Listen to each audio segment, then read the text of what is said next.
Assalamualaikum warahmatullahi wabarakatuh. Salam sejahtera buat kita semua. Mudah-mudahan rekan-rekan pecinta tanaman dan petani-petani Indonesia sehat semua, dan tentu saja mudah-mudahan semakin maju dan semakin makmur. Nah, kali ini saya ingin mengajak rekan-rekan untuk membuat pupuk booster, tapi kali ini saya ingin hal yang sedikit berbeda ya. Biasanya kan orang membuat booster itu hanya untuk pembuahan, pembungaan seperti itu. Nah, kali ini saya ingin membuat pupuk booster tapi untuk spesifik pertumbuhan. Nah, ini mari kita lihat ya. Seperti biasanya, karena saya masih mengadopsi sistem jadam, jadi kita membuat pupuk ini dengan mencontoh metode jadam. Nah, mari kita lakukan seperti biasanya. Kita masukkan garam ya, tapi hanya sedikit sekali saja karena ini bahan cairnya berupa air leri atau air cucian beras. Nah, ini kita masukkan sebagian saja, jangan semua, karena yang kita buat hanya 3 liter. Nah, segini aja cukup, jadi kira-kira tidak sampai 1 sendok makan lah, nggak sampai sebegitu. Kemudian selanjutnya ya, kita masukin ini Livemol ya. Oh iya, ada yang kelupaan teman-teman. Ini saya harus mengambil dulu sebagian air lerinya, karena nanti akan saya pergunakan untuk memblender ya, memblender bahan organik yang kita pergunakan sebagai bahan pengisi nutrisi utamanya. Nah, ini kita masukkan dulu ya. Livemolnya tadi sudah saya ambilkan, ini Livemolnya. Rekan-rekan sudah tahu kan apa itu Livemol ya. Nah, ini kita masukkan, kita aduk biar garam sama Livemolnya tercampur dengan air ya. Kita tutup dulu. Nah, sekarang bahan selanjutnya ada ini kentang. Kentang ini untuk memberikan promosi atau memberikan makanan pertama pada mikrobakteri yang ada di dalam Livemol yang kita campurkan ke dalam media cair. Nah, ini kita, oh iya, ini kentangnya harus direbus dulu ya. Jadi sudah seperti ini, sudah masak ya tentunya. Nah, ini kita masukkan ke blender. Kemudian pisang. Nah, ini yang menarik kali ini, saya mengambil pisangnya tidak sama kulitnya, hanya isinya saja. Nah, ini kita masukkan. Dan pisangnya usahakan jangan yang terlalu masak ya. Ini karena untuk pertumbuhan, jadi kita membutuhkan yang support ke arah pertumbuhan semua. Nah, apakah cukup dengan hanya pisang dan kentang ini? Enggak.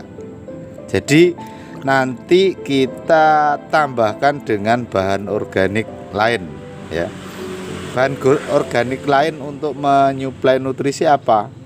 Yaitu pucuk-pucuk dedaunan. Nah, ini seperti ini. Ini kebetulan ada pucuk dedaunan daun miana ya. Daun miana itu sebetulnya dia mengandung banyak kalium, mengandung kalium tinggi. Akan tetapi jika kita hanya mengambil bagian ujungnya yang masih muda, maka yang banyak terdapat di ujungnya ini bukan kalium tapi nitrogen dan fosfor.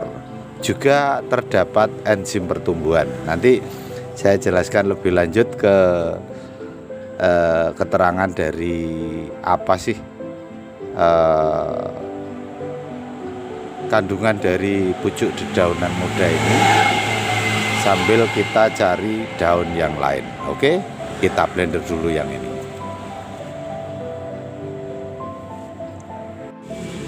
Akhirnya selesai pemblenderan kentang dan pisangnya ya. Ini kita lihat, kita masukkan ke dalam wadah. Ini kita masukin. Sekarang kita mencari pucuk daun muda. Saya memang paling suka dengan daun muda ini, buat lalapan maksudnya. Yuk, sekarang kita mencari daun muda.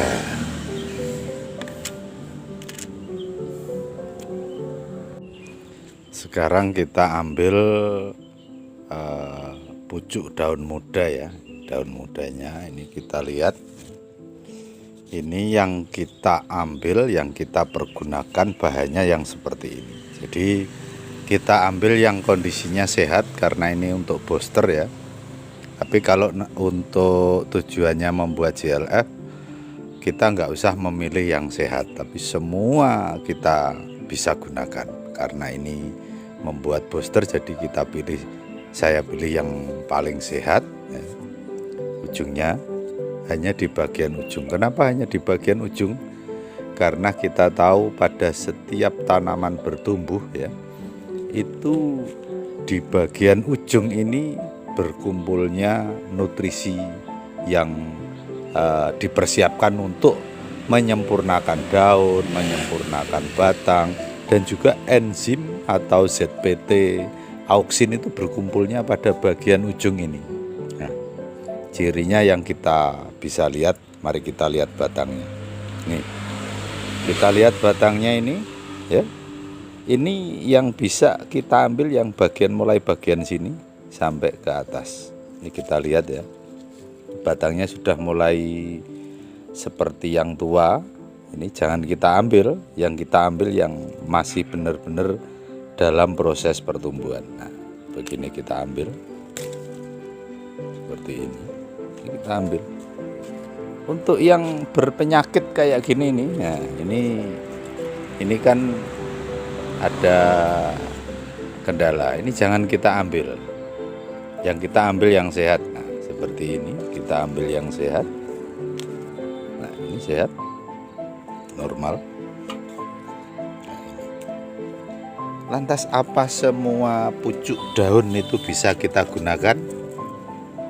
Tentu ada yang tidak bisa kita gunakan, yang tidak bisa kita gunakan ya. Yang tidak bisa kita gunakan adalah pucuk daun dari tanaman-tanaman yang mengandung pestisida. Jadi seperti daun sirih, kemudian daun toba, kemudian bunga kembang Jepun, atau kunyit, itu nggak boleh kita gunakan. Yang boleh kita gunakan yang tidak mengandung pestisida ya. Dan juga usahakan jangan yang terindikasi kena pestisida. Misalnya Anda habis memberlakukan fungisida atau pestisida lainnya ke tanaman tersebut, jangan kita ambil. Jadi yang kita ambil hanya yang kondisi sehat, yang tidak terindikasi membawa pestisida. Oke, kita lanjutkan ya. Daun gulma juga oke, malah bagus ini. Ini gulma, kita ambil semua aja, enggak apa-apa.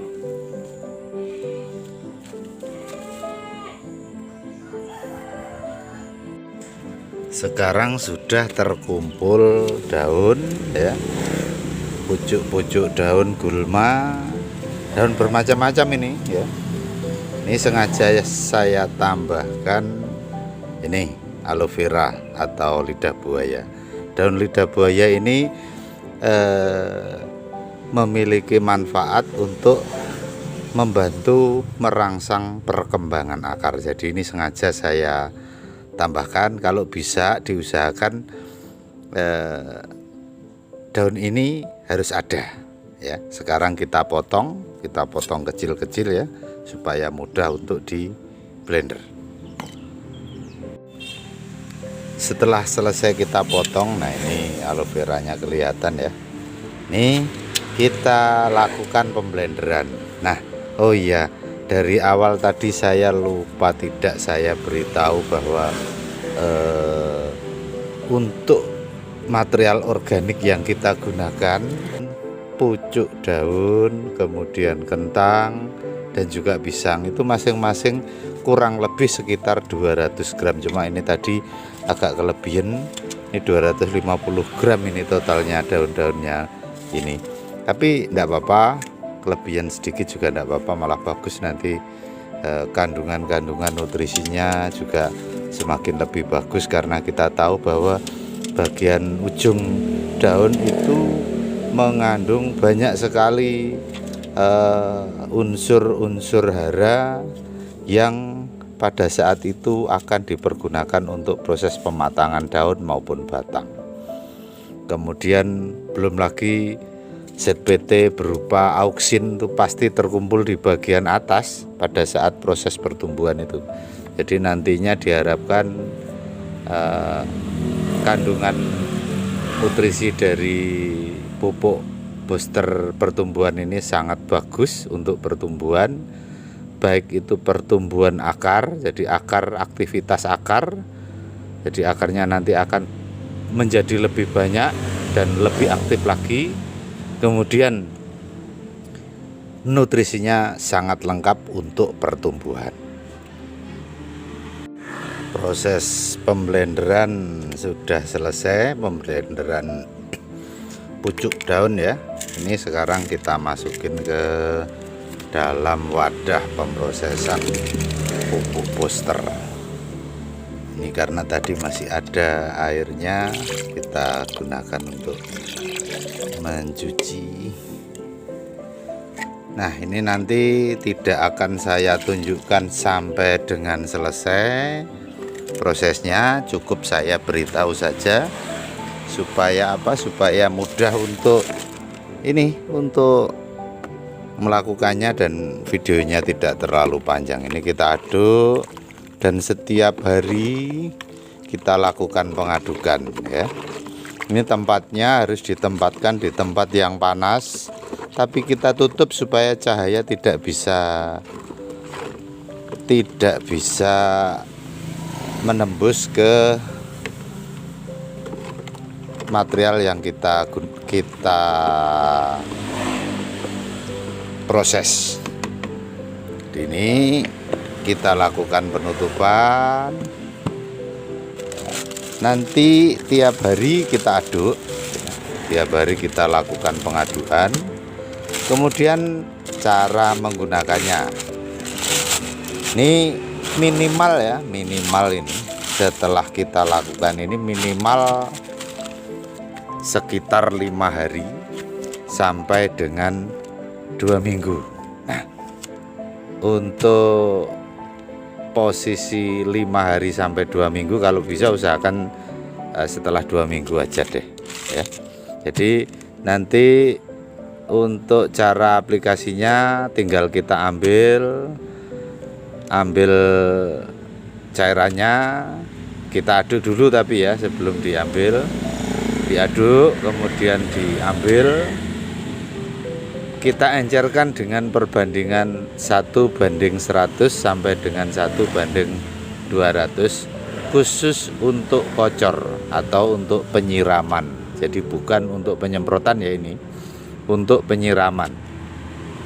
Nah, seperti itu saya rasa cukup. Nanti silahkan Anda buktikan, mudah-mudahan bermanfaat dan bagus untuk tanaman Anda yang sedang dalam proses pertumbuhan.